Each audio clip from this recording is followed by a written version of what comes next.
stage, we've got Harith Kamarol, Loy Lu, Matthew Tan, and Tien Lee. Let's welcome them on stage.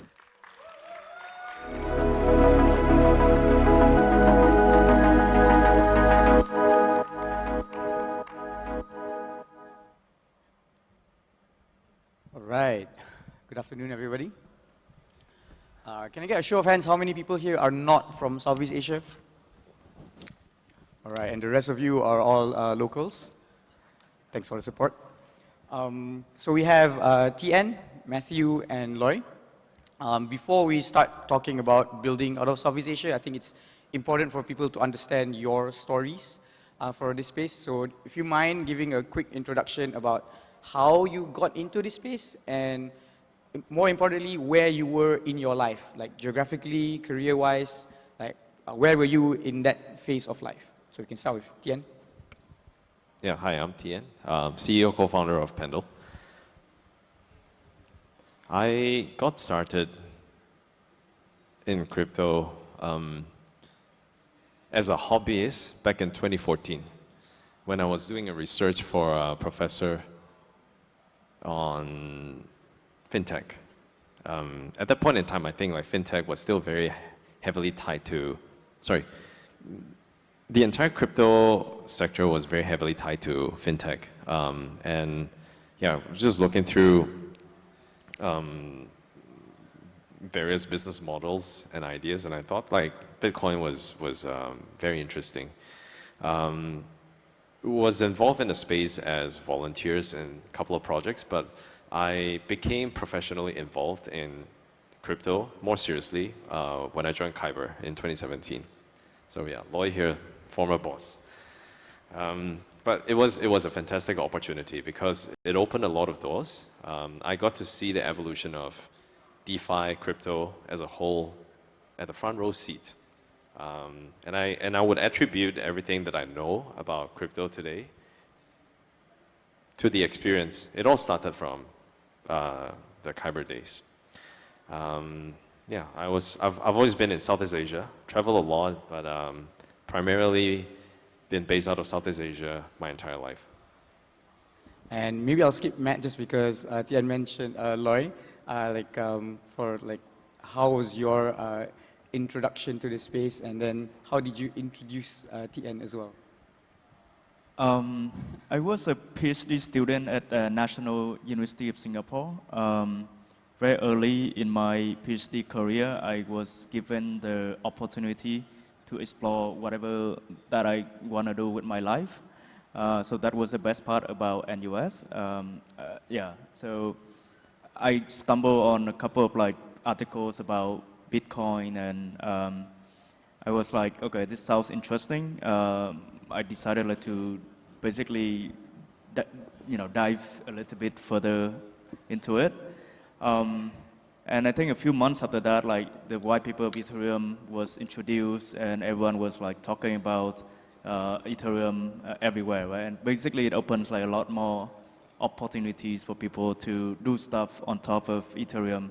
Because I think back then, I think Bitcoin was, at the stage in which like anything that you want to do is going to cost like, a lot of discussion, and it's going to take like years in order to do anything. And when Ethereum was introduced, it's like the fresh new energy into the cryptocurrency space. So basically my whole PhD thesis was all about like scaling public blockchain like Ethereum, making smart contracts smarter, more secure, right? So I actually wrote one of the first open source smart contract security scanner. It was around the time of the DAO hack in 2015. Got the opportunity to talk and meet a lot of Ethereum researchers in the early days, including Vitalik and a few other people. 2017, I think 2016, 2017, because like we keep like, there were only a few meetups like in Singapore back then, right, about crypto and blockchain, and that's how I got to know like a lot of other people like Tien and a few other OG people in the space. 2017, when I was about to get out of my PhD, I decided to work on Kyber, and that was how it started. Yeah. And Matt? So I see a lot of friendly faces. So for those who don't know, probably unlike both Tien and Loy, so I had already been in the tech space for close to 15 years plus in the software industry, and again, being there for 15 years previously was a long time. I guess I was getting restless, and like both of them here, I think I heard of Bitcoin in 2011, and being Asian, Malaysian, this was it was like a money printing machine, right? So you could turn on the PC and you earn $2 and $3 back then. So that got me really intrigued, and it felt like the internet back in 1995 when I was still in uni. So so just started going a little bit deeper into it, and built some stuff on Bitcoin. And obviously, when Ethereum came along, it was very intriguing. You could build this programmable smart contracts on the blockchain. And then since then, I think we've been really focused. It's a core focus on building out the data infrastructure, making that data available for public, and hopefully allowing users to use that data to make informed decisions. So yeah. And so you know how Tien met Loy. How did Matt meet the other two? Okay. Okay. So I think with Loy, I didn't really meet him. It was more like online, right? Yeah. I'm sorry. I think it was during the ICO craze, Yeah, and yeah. Matt wanted some allocation. Yeah, and yeah, he's yeah. like, So can hey, I can you recall give now? me some allocation? I was like, okay, Etherscan, good. Yeah, cool. So now that he mentioned it, that's why it was like 2018, 2017. Yeah. So I saw Loy, this young PhD student from NUS, right? Had this brilliant idea. So in 2017 it was just much more easier. I think I pinged him online and said, hey Loy, let's chat, right? So that chat led to one thing another, and I think we've been able to build a very long friendship and relationship since then. We've helped each other in different parts of our journey when times were tough. So I do appreciate that friendship with Loy and partnership. And that's kind of when I met Tien, right? So I know this Tien was still young, but younger back then. A really aggressive BD guy going out there and stuff like that. And I think when we also kind of invested in some of the early projects that Tien did. So it's quite a interrelated relationship. Yeah. And I think we didn't really cover that much, but Loy, how did you find Tien? How did you hire him to join the Kyber team? I think it was a very natural kind of decision, right? I mean, back then, I was about to, I knew that I could start something, but I didn't really finalize what it was and stuff, right? And I was a PhD researcher, technical person. I obviously needed some help, right? So I met Tien via, I think, either a referral, some introduction or some meetup. Because Singapore back then, I think there were probably 20, 30 people that are interested in crypto, and you keep seeing the same people in the meetups, right? So I think, and also we are, I think, at the same age, and we'll probably get along well with each other. So I just invited him to join the team, and it was great to have him to support us. This might be a biased question because I helped to organize a meetup, but you guys have mentioned meetups a couple times. How much have meetups or local communities helped you guys to form a team or to help build your team? Maybe Tien? I think in the early days, it definitely helped. I'm a strong believer in having that human touch, just meet in person, because you can tell a lot more about an individual when you are physically present in the same venue, right? versus online or like digital connections.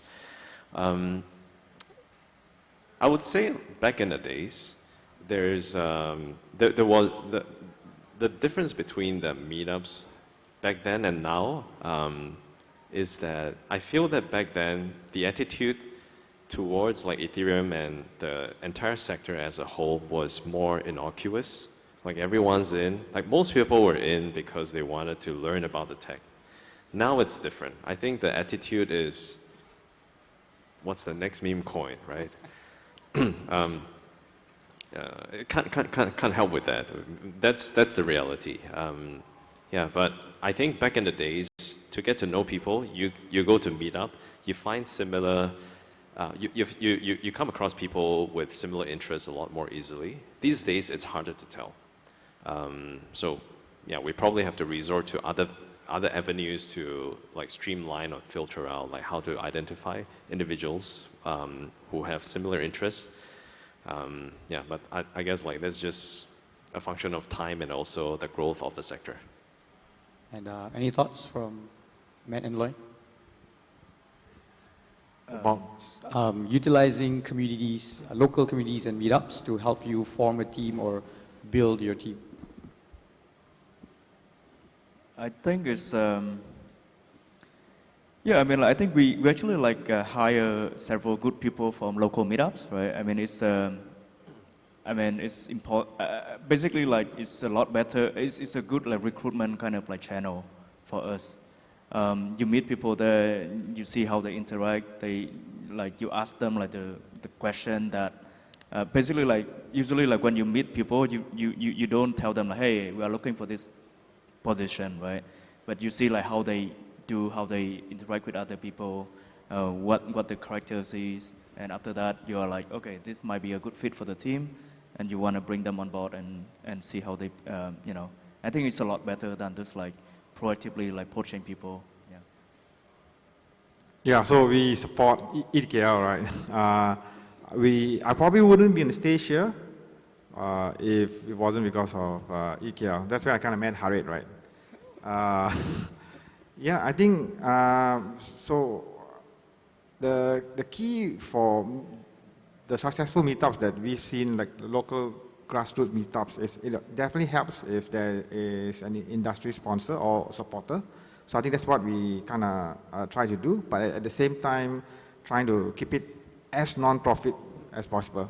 So I think that's the key point, and just providing a space where if people coming back or even people traveling through the region wants to stop by and they just want to share. So I think having that meetup basically allows you to create a readily available community that is able to share that part.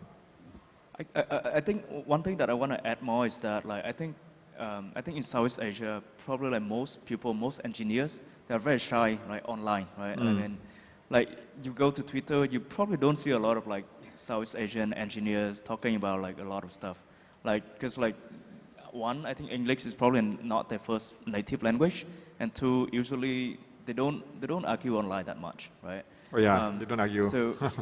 So I think the best way to know them is like to go to like, you know, conference or like, you know, local meetups in which like there's some particular topic that is of their interest, and you can like pick a lot of things from their brain, and you know, I think they share a lot more. Yeah. And Matt, you mentioned you were 15 years as a Web2 founder in Malaysia. I think that's a very unique take that you can give. Like, what's the difference like between being a founder in Web2 versus Web3, and specifically as someone who was in Malaysia, in Southeast Asia?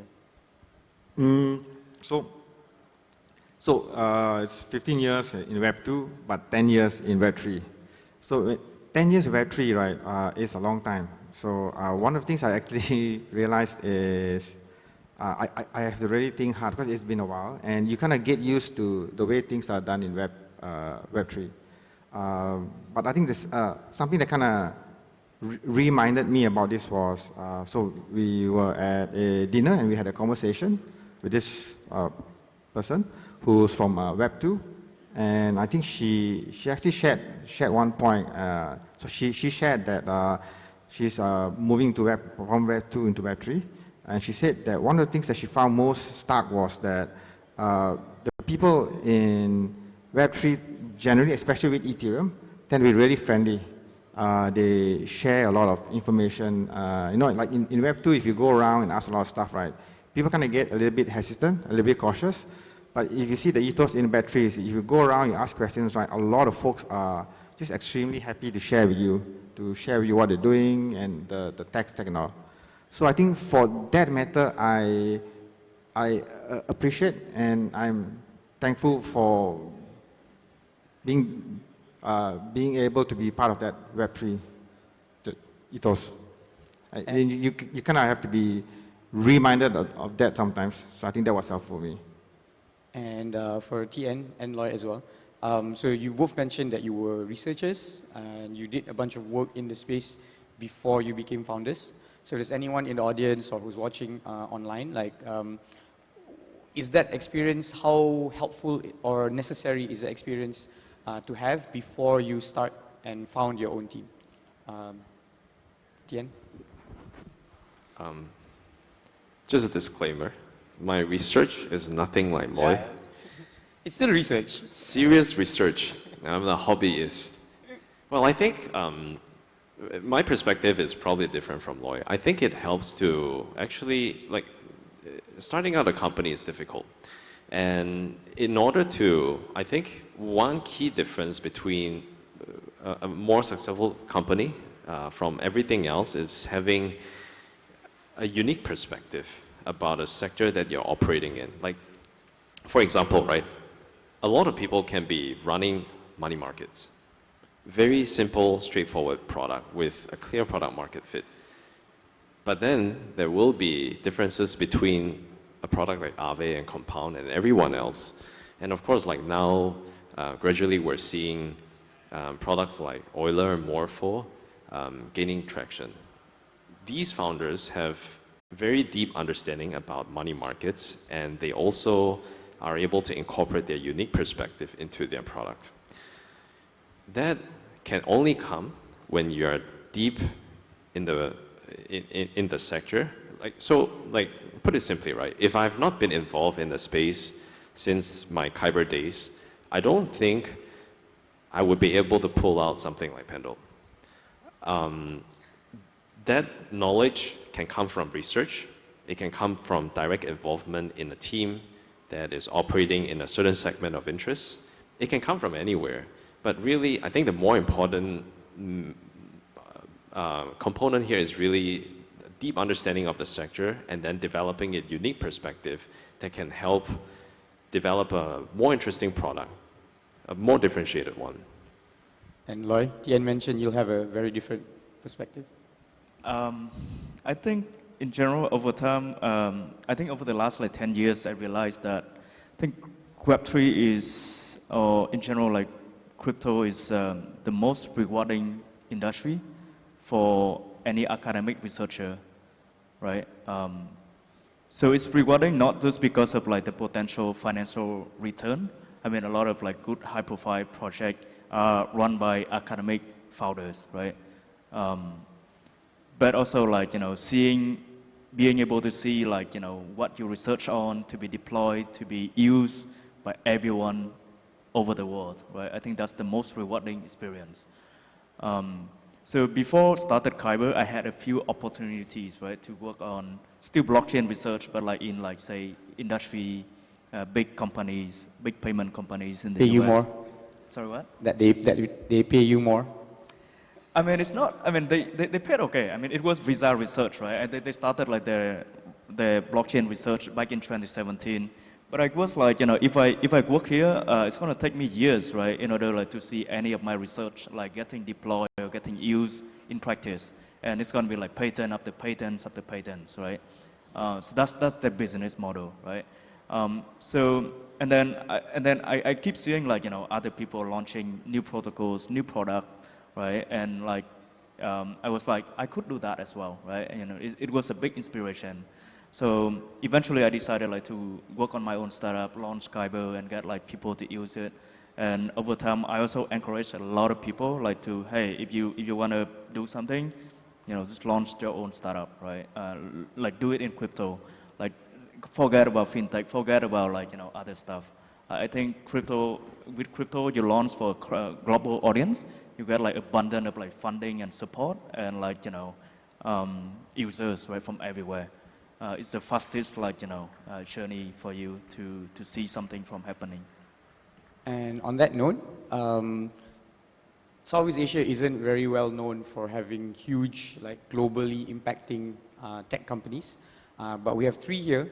And just curious, like, do you know, like, is there some sort of secret sauce that you guys have had that you were able to create these global companies out of Southeast Asia when a lot of people in a lot of other industries were unable to do that? Matt, maybe? So, I guess that depends on your personality and the individual itself. For me specifically, generally, I think if you look at, for the same fact that you mentioned, right, so if you look at Southeast Asia in general, right, perhaps with the exception of Singapore, generally we are often underlooked. No, it's like you're in South Asia, it's not in Silicon Valley and stuff like that. So at least back then, maybe that's my chip on the shoulder.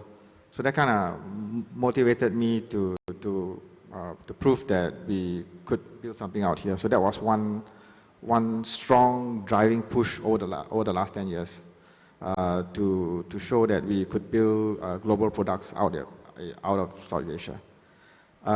The second point, I guess for us was obviously to choose to work on something that obviously that we're passionate about and something that we had, and I shared this before, that we had a more level playing field. Level playing field meaning that, so like with a lot of traditional Web 2 apps, right, a lot of it hinges on the relationships that you had, the geographical location that you're based on. Like if let's say it's really fintech and stuff, being in places like New York and stuff has a lot of advantages. If it's a lot of front-facing consumer apps, obviously being in Silicon Valley helps a lot. So like, if we had done something along those lines, it wouldn't be on a fair footing. But with Web3, it's a much more fairer footing. It's access to data that's decentralized. Anyone can go out, you can grab it, you can do whatever you want with it, and you can't control that. The data is outflow, so it's everyone can compete on a slightly more fairer basis. So I think for us that was the two key points. Okay. I mean, no secret sauce. But I think, Pendle, like, my product is the youngest of the lot. And I think I've had the fortune of looking at these two other guys building brands and having an influence in the space. And to me, that's inspiring. Because, like what Matt said, right, I think crypto as a whole is extremely accessible, and the playing field is a lot more leveled compared to the other sectors. So when I was thinking about like building a product, I look at Matt, I look at Loy, and I thought that if they're able, within Southeast Asia, build something that can reach a global audience and attain global success, I can do it as well. So I look up to these guys. And I think it helps to also dream big. Just because we're from Southeast Asia, it doesn't mean we're worse off. I actually think there's an abundance of talents here. A lot of us, maybe because of different exposure, we tend to think that it's better out there. But I can say, talents-wise, I mean, there's a plenty, right? Like in Malaysia and Vietnam, Singapore is small population, but highly concentrated. But like in Indonesia, even in Thailand, because of the population and just by the sheer fact of power of law, you have like 600 million people, 700 million people here you can definitely find like the top 1-2% to be exceptionally talented, right? So just need to reach out to these people, build something great, and you know, given the fact that like crypto is extremely democratizing, I think we can build something great. I think cost plays an important role here, right? Like for a startup, I mean, I'm not sure about others, but I think from my experience, I think we probably have like, to try different ideas before we find the one that actually works, right? And throughout that journey, it's going to take like 1 or 2 years at least, right? And like you need like, to sustain the team, right, for that 1 or 2 years. And I think in South Asia, it's a lot more cost effective to do that, right? Like, I mean, you can survive in like Bangkok and probably Hanoi and KL with like $500-600 per month. Not sure about KL, right? I haven't lived there. But yeah, I mean, I think you have that ability, you have that like, you know, I would say, yeah, advantage compared to like other higher developed market. And you get to go through like different life cycle products, different ideas, you know, check them out and see whether, launch it, see whether it works. If it works, great, like let's scale it, let's play fun, right? If it doesn't, you know, let's just move on to a new one. And also like one more thing is, like Tian mentioned, the amount of talents, the amount of engineers here is abundant. Right? Like, you know, if you want to scale people, probably next month you can get like 10, 20, 30 more easily. Yeah, so. And staying with Loy, so if there are any people who are not from Southeast Asia and who want to hire devs or other talent from out of Southeast Asia, they might have heard, you know, it's cheap, they maybe, some would speak good English, they're very hungry. In your experience working with talent out of Southeast Asia, what would you say to these other builders who might be interested to hire people from here? Working with, sorry, what? So if I'm not from Southeast Asia and I'm looking to hire someone from here, like what would be some advice or some kind of thoughts? I think you just try to get people from Pando, either Scan or Kyber. That's the best way to. Just kidding. So I mean, that's what happened to a lot of our former team members, right? They got poached by other team from elsewhere.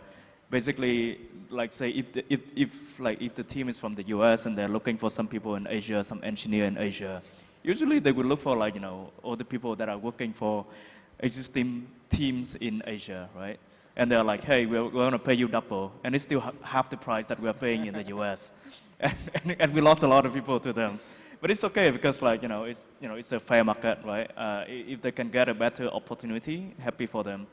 And we'll get to work on the new engineers. But anyway, don't do that. I think in general, language is a big barrier, but I feel like it's getting improved a lot lately. All the young engineers, because they get to work on like, you know, English in their training, in the college. So communication in English in writing is okay.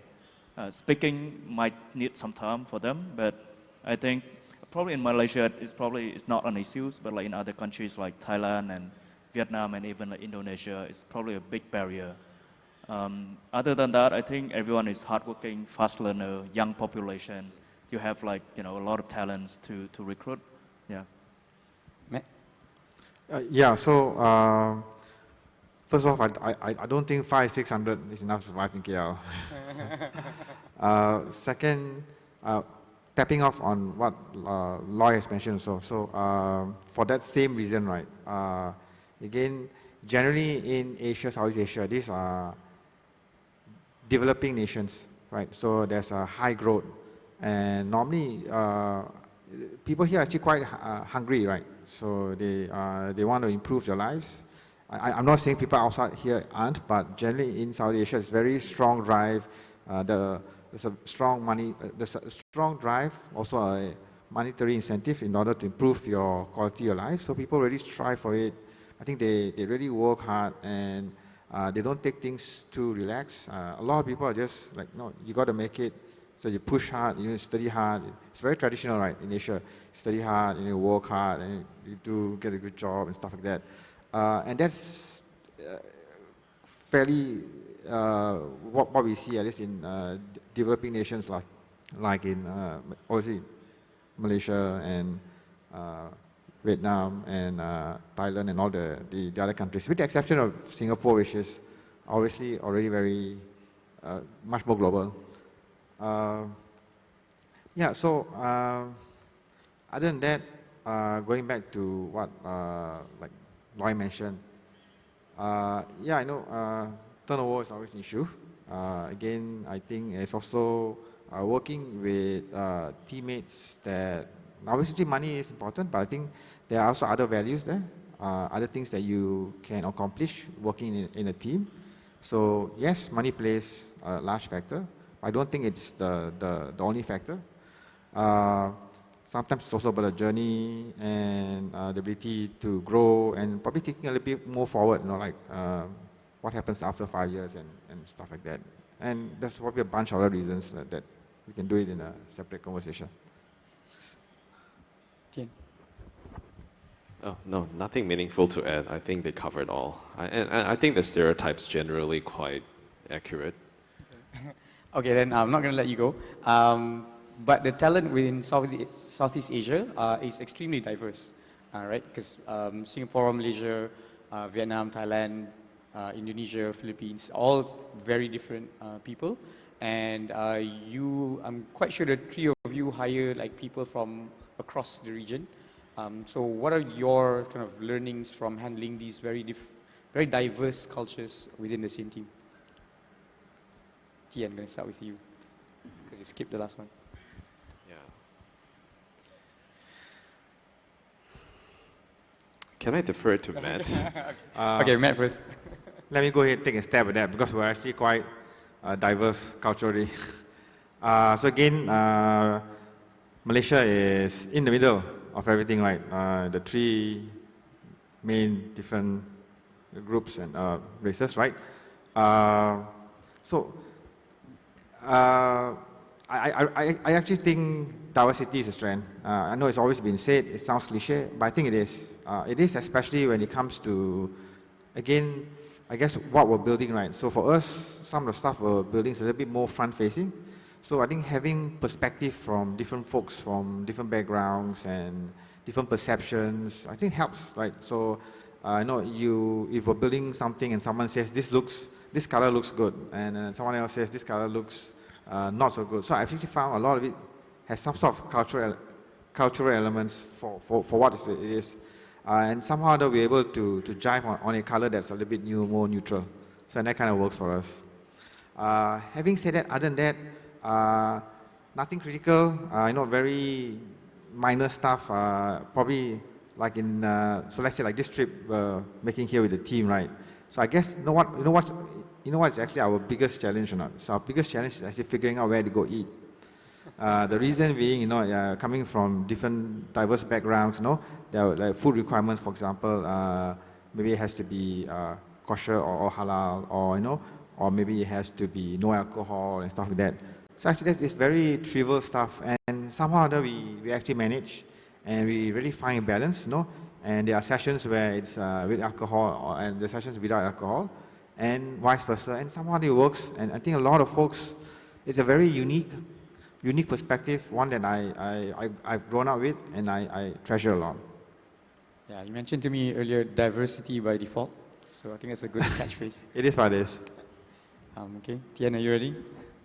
No, I really don't see like major challenges. I think managing diversity is part and parcel of running a team. This happens regardless of where you're at. And of course, like Southeast Asia is relatively diverse, but there's also a lot of similarities in the way we perceive things. I think, yeah, by and large, Southeast Asians are generally motivated. And having that shared trait is helpful in trying to align team members. Everybody wants to win. So You just have to do a bit of reminder, and I think everyone can fall in line quite quickly. Lloyd? I would say if you want to, I mean, I think probably the best way to do that is to probably like have a trusted leader or manager in every country, and you just like deal with that person, right? And rely on that person to manage the team in that particular country. I think we did that because like back then Kyber had people in like Vietnam, Singapore, and like Israel and a couple of other countries.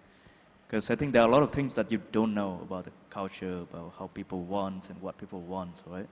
And I think having someone that you can rely on and to handle all of that issues for you and make sure that everyone works well together, I think is great. All right, and this question I've had from a lot of people, actually. Not sure by coincidence or by design, but somehow, so Kyber and Pendle are very, very strong companies in DeFi, and Etherscan and CoinGecko, for example, are very, very strong in kind of data services. Is there a reason why Southeast Asia is birthing these champions in these two specific spaces within the industry? Does anyone here have an answer? I'll speak on behalf of Malaysia. I think a lot of us don't want to end up in jail last time. So we chose data, which is much more clearer. Right now, it's not too bad. The regulatory landscape there's a lot more clarity. And I know it's just, you go early into the space, and like normally, typical Malaysians, you know, we have families and stuff like that. So, so we just want to navigate, and also I think navigate in an area that's considered relatively straightforward, because there's just different licenses and AML, KYC and stuff you need to go into. So, given that it wasn't clear for us specifically, so we chose that part. So, which is why you have like CoinGecko and Etherscan doing quite similar products with data that doesn't really touch the transaction flow like both of these guys are doing. No. I think for me it's a little different. Like I somehow found my way to Singapore, and like Singapore being a financial hub in the region, and also I think one of the more important financial hubs globally, we have a lot of exposure to financial products and instruments.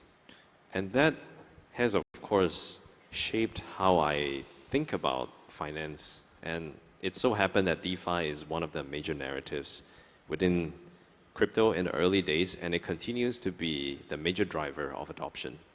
So it helps, I think, like from a product operator standpoint, just being physically in Singapore, the access to capital, the knowledge in financial infrastructure definitely helps how we think about product construct. Now, I am Malaysian by nationality, and as to how like some of these DeFi products can be traced to Malaysian founders, I'm not sure. I think I can add a little bit. I think it's probably a little bit broader, right? I think the reason why we see a lot of like say DeFi and like data-oriented products coming out of Southeast Asia is because Southeast Asian founders are bad at selling, right? So we have like to build something that the product will sell for itself, right? So like DeFi, product market fit instantly from day one, right? Data product is the same. Everyone uses Etherscan these days because it's just the right product that people want. We are bad at selling a new narrative. It's really hard for Southeast Asian to do that, right? I mean, it's not just because English is not our native language. It's also because we don't have like big funds like A16Z or Pradam to stamp like $100 million US check on us and said, this is the new narrative, right? In South Asia, we don't have that big of the funds. So we have like to pick something that I think is product market fit, can generate revenue, can get users from day one, and we can just scale, right, from there. All right, so we have a little bit of time left. This panel is called Debunking Myths, building out of C. So I want to check with you guys very quickly, answer, each one of you. whether each item is a truth or a myth. So first item, funding. Whether it's very difficult to get funding out of the country that you are based out of. Khyber just mentioned the country and truth or myth. Vietnam, I think it's a bit hard. Singapore, a lot easier. Yeah. Yeah, same. Malaysia is a little bit more challenging. Singapore is easier. Same, yeah. Okay, infrastructure, whether it's the internet, having highways, having a strong startup ecosystem, is it lacking or is it actually thriving? Loy, we'll just go in cycles. Internet, I think it's good. I think internet in South Asia is actually extremely good compared to many other parts of the world. Startup ecosystem, I think it's still growing. It's not there yet, but it's growing. Yeah. And as a city, like highways, buildings? I think it's okay. I mean. Yeah, so Malaysia, no issues, very strong infrastructure, good buildings, relatively, in comparison, good roads. And in terms of the internet connectivity, it's decent, very decent. So I say that's mid. That, yeah. I guess it really varies from city to city, right? So if you look at Singapore, it's definitely pretty top-notch in public infrastructure, transportation, internet, everything is good. KL is also pretty high up there. But when it comes to Jakarta, for example, it's extremely renowned for traffic, massive traffic jam. Internet connectivity, I guess it's good. But a lot of time, if you were to do a business in Jakarta, a lot of time will be wasted in trying to get from one spot to the other. So I think in Southeast Asia, it depends on where you go. Okay. And this one is just for TN. Loy as well, because you spend time in Singapore. But Singapore cost, very, very high. Truth or myth? Myth. I think Singapore, yes, in terms of published reports, the cost is actually very high. But the good thing about Singapore is that there's always a range. So if you want to, take transportation, for example, established public transport is actually extremely affordable. But if you want to own a car, it's going to cost a lot of money. In the same way, when it comes to food and daily necessity, you have extremely affordable option with $2-3 US dollars a day. You can, a meal. You can find something very, it can fill your tummy. But of course, if you want fine dining, a 3-star restaurant will cost you $1,000, something like that, right? Yeah. So that's how I think about Singapore. Loy, since you spent some time there? If you just live there alone, it's very okay. It's affordable, right? But if you need to, say, build a family or build a team there, it's going to be very costly. Very costly. Yeah, but I think back to the previous question, I think Singapore is probably the most developed, startup in terms of ecosystem, right? You have funds, you have quality founders, you have people visiting the country every now and then. So I think it's a vibrant crypto startup hub in South Asia. I think other countries probably don't have that luxury, that intersection of people from all over the world try to stay there for a few months, learn the ecosystem, try to expand to South Asia or Asia in general, and they would want to set up base in Singapore. Yeah. All right, and a couple of questions before we open it up for the audience. For people who are not from Southeast Asia, who are considering to move here to build a team or to join a team, any quick advice each one of you can give them?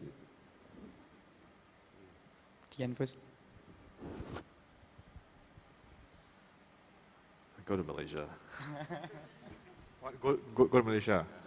Why? It's reliable infrastructure, cost is a fraction of that of Singapore, and you get good access to many, many parts of the world. or maybe I add it. So the team is in Malaysia, the founders are in Singapore. That's what we're seeing right now. Raise the capital in Singapore and do the work in KL.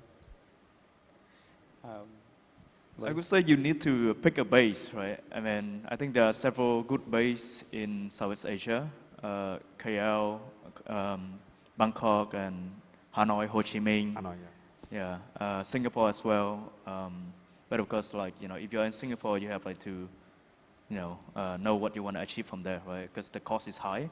But if you want to build a team, engineering team, KL is actually very good. I think even Vietnam actually. Hanoi. Ho Chi Minh is very active. Hanoi, you Saigon. can get great engineers too. Yeah, great engineers there. Yeah. I also want to add, okay, so the reason why I thought about Malaysia, right, is because I think English, the general English proficiency in Malaysia is quite good. It was an English colony. So English can get you, quite far. But I think engineering talent, Hanoi, Vietnam, of course. Saigon, Yeah, of course. does it make sense? Yeah. No contest. All right, thanks for the panelists. That's all my questions. And we can open it up for audience to ask their question. Thank you so much. Can we give a big round of applause to the panel? That was awesome. Okay, so we're into Q&A. If you don't know how to do or participate, you just need to take a snap of that QR code. You scroll to the bottom of the page and there's a link saying live Q&A. And yeah, just click the Q&A button and you'll be able to put up some questions. So let's get straight into some of the questions that are on the screen here. The first one is, do you see that there is a bigger wave of adoption of crypto in APAC now? Any one of the panelists can answer, or several.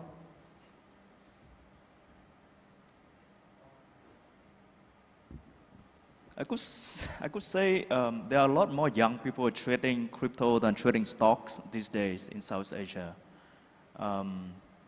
Because I think it's just easy to understand for them. It's very easy to set it up and just, you know. Yeah, I think so. I mean, I agree with the point. Singapore, Vietnam, probably Vietnam especially, right? The number of active users on, say, like crypto exchanges is up only, and I think it's because it's just a lot more accessible, and like all these exchanges are putting strong efforts in trying to grow their presence and markets in several countries in Southeast Asia. Yeah. And I think like regulation is getting better in a lot of the countries. Like I think I just met like someone from SCB, the biggest bank here. I think they launched an app for you to convert your USDC to Thai baht, and you can just spend immediately at the merchants. It's crazy. In Singapore, there are a lot of like crypto payment company now as well. Like you can just pay from, like cash out your crypto into debit card, and you can just pay from the debit card. I mean, it's getting to the point that I don't even need like to use my bank for most of the transactions these days. Yeah. All right, great. Thank you. Let's move on to the next question. Are you guys hiring? Oh yeah, so the next question. Are you guys hiring? Oh, wait, I thought it was the other one. Well, apparently this one is very popular. Let me jump to the other one, the city study. Okay, well, we can just get yes or no's, and then we can move on. Yeah, hiring. Yeah. Obviously we're hiring. Yeah. Okay, Etherscan's hiring? I'm sure you're looking for good talents. Yeah. I recently started a Caliber Ventures builder as well. So if you are looking to do your own startup, talk to me. I only do like 2 every year, so you know. You're hiring 2 people now? We are looking actively for new founders. Yeah. Okay. Yeah. But for us, like in short, yes, we are always on the lookout for talents. Positions varies. Thank you. All right. Okay, so earlier part of the conversation, I think New York was mentioned as the city that has like high kind of FaceTime networking. Maybe networking opportunities have been less in Southeast Asia. And also someone in the panel mentioned that Southeast Asians don't like arguing online as much. So the question is, what are some tips that you have for people here based in Southeast Asia to better tap into like the global or online networking for Web3? So we don't like arguing. So I would say it's actually changing. So I've seen, I don't know, maybe it's well, actually, I guess, like for us, that's one of the challenges, like actually going out there and creating that awareness and arguing online. Somehow it just goes against that whole ethos. But having said that, I think we've seen some of the newer projects. So I think, so we actually had this conversation just recently. So this project, I think, Mega Eat, this founder, Brother Bing or whatever. So I think she has a very strong presence and is able to capture. So I think that perception is changing. A lot of the projects coming out are able to do a good job at, and hopefully we can learn a little bit on how that's done. So I guess it's like about gaining more visibility online. Any other sort of networking tips? Maybe I can chip in as well. So what we found with the local community in KL is for the young people especially, just join hackathons. There are a bunch of online hackathons and the prize pool can be quite big. So there's a kind of a cohort of builders who just join these hackathons and use the winnings to go fund themselves to go to the next hackathons. And from there, you're introducing to people based on what you've built and not based on what you're talking about. Yeah, I guess another way is to also join all the big project, big companies in the region, right? And from time to time, we need to send people to events, conferences to learn what others are building, right? So that's also a good opportunity for you to network and to basically like, learn from the best. Okay, great. I think that segues nicely to the next question, which is, what are the best communities, in your opinion, to connect with other founders in each of your cities? Yeah, EKL, 4KL, EKL. It's about person speak with. Damn, I gotta show you, eh? East KL, yes, for KL. And then crypto SG for like, yeah, basically I think anyone who's building something independent of sectors or ecosystem would have some form of connection with Nick and his team. Wearing the ARC shirt, it's a crypto community based out of Asia. Member ARC also. Oh yeah, it's actually quite interesting, quite vibrant. They talk crypto all the time, like even like playing soccer, like some guys trading meme coin on the bench. So it's like, it's crazy. I think even in Malaysia, the Paji community is quite strong.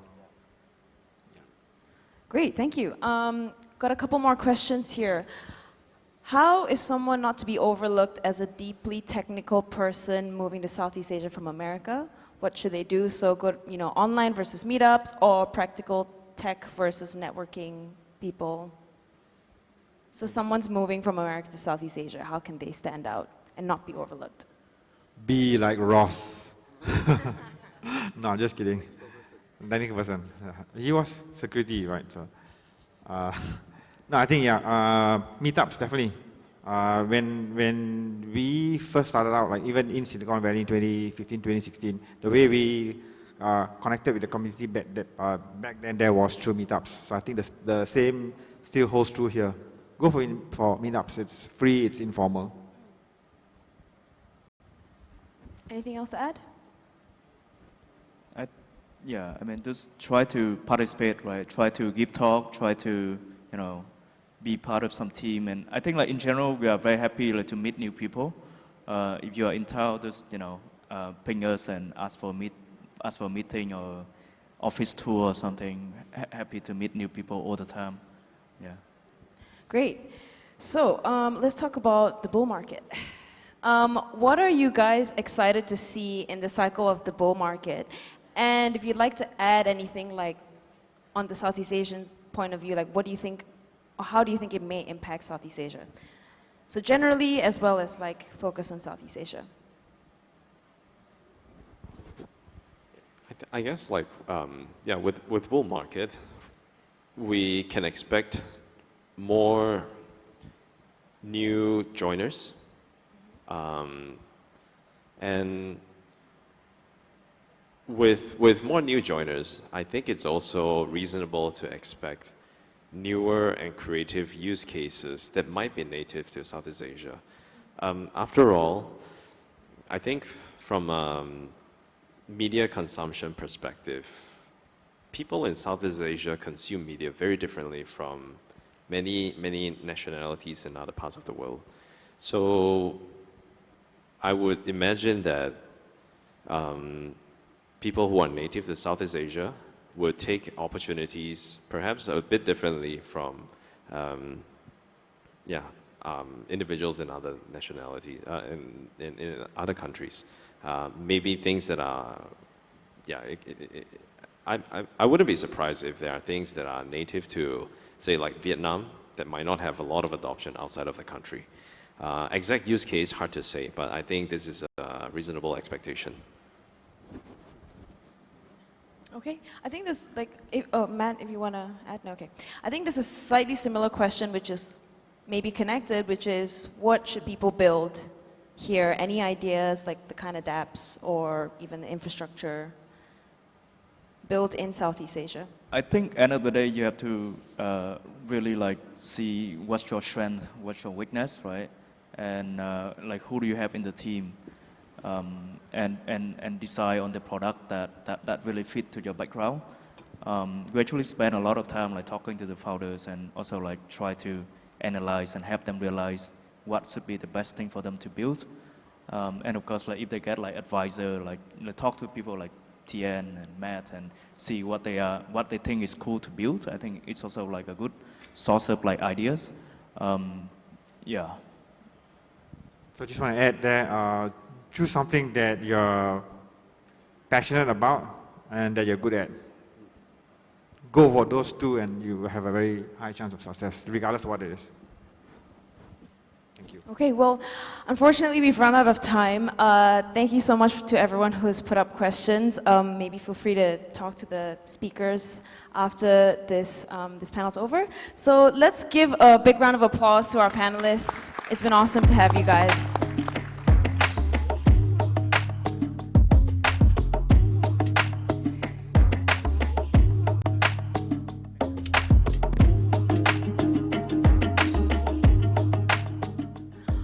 All right, thank you for being a great audience. It's been awesome to see everyone. Thanks for the great questions.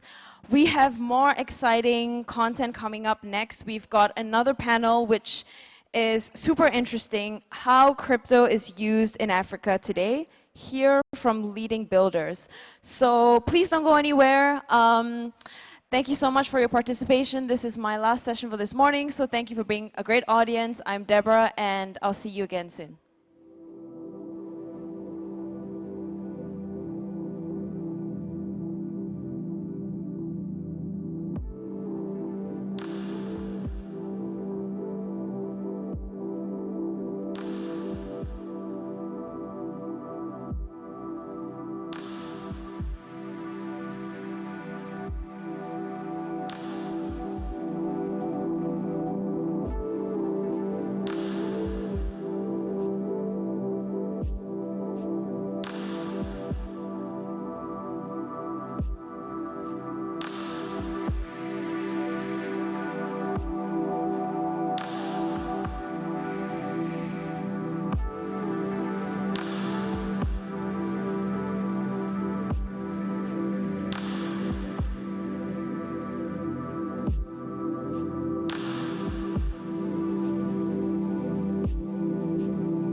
Hear me? Yes. Hello, my name is Mark, and welcome to this next session in the real world Ethereum. So we've got an awesome panel, a group of people here to talk about how crypto is used in Africa today. Hear from our leading builders. So remember the drill now, the QR code, create some questions. We'll have 10 minutes at the end for a good lot of questions. So without further ado, I'll introduce the panelists. So we have Damaris, David, Yele, and Joseph. Welcome to the stage.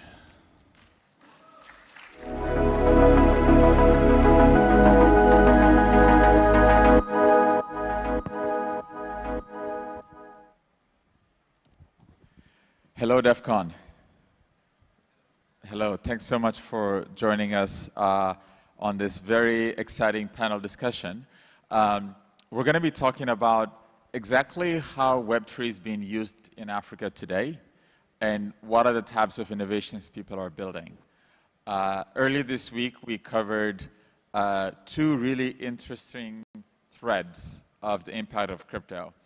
On one side, it is plugging African countries and economies into the global economy. That has been a hyper-globalizing impact and effect that traditional systems have kind of failed us. And we'll hear from founders who are basically at the leading edge of that movement in plugging payments, banking, infrastructure, but also other services that we need to live our lives into the broader global economy. And on the other side, there's a lot of amazing opportunities to go even more local than where we are going today. And we're going to hear about the hyper-localization impact that perhaps were not possible to do in this way before blockchain technologies became a thing. So I'm very excited to have an amazing group of people to cover these threads with us. We're going to do a very brief round of introductions, and we're going to jump straight into the deep end. And Jambi, do you want to introduce yourself? Yes. My name is Jambi Njoroge. I work for Grassroots Economics Foundation. Been working for the organization for the last 6 years now. I am an advocate for community inclusion currencies, for poverty eradication, and sustainable development. Super happy to be here. And where are you from? I'm from Nairobi, but I live in Kilifi, and that is also where I work. Nice. If you guys have never been to East Africa, Kilifi is an incredible place to visit.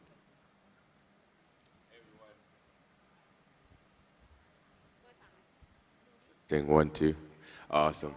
Hey everyone, my name is David Nandwa. I'm CEO and CTO of a business called Honeycoin and Peer. We're a B2B2C financial super app and treasury and payments platform. I'm based out of Nairobi, Kenya, and super excited to be here, and thank you for all being in the room. Thank you. Hey everyone, my name is Yele Badimosi. I'm the co-creator of Onboard. We're building a borderless digital money app for people in the global majority markets with a universal on and off ramp gateway that allows anyone come on chain with as little as 50 cents whilst paying 0 fees. I live in Lagos and London, but I call myself an African on chain. If you're wondering why I'm wearing a pirate costume today, I'm currently Pirate Uhuru, which means freedom in Swahili, and essentially I'm spreading the freedom of money. So thanks for having me. Thank you. So David, I want to start off with you, and we'd just love to understand what is the problem that you guys are really focused on when it comes to payments, and what is the gap that a project like yours is filling, and what's the scale of opportunity that exists there? Yeah, no, that's a really good question. I think it really sets the context for this conversation in general. I would say for us, the main problem we're solving is when you look at a continent, any continent, you take any particular continent, Africa has over 45 plus countries. We're pretty much addressing the fragmentation problem and the fact that the largest players on a financial stack, like banks, are not incentivized to solve that fragmentation problem. If anything, they benefit from it, right? They benefit from the fact that someone in Kenya cannot do business with someone in Nigeria unless they're doing it through them, and they're going to make sure that they'll milk as much value from them when that money is moving, almost as if you're traveling physically, to that particular market. And by solving and addressing that fragmentation problem, we strongly believe that as we build that plumbing, which is like this pipeline, it's almost like a hyper tunnel between different markets, between different corridors.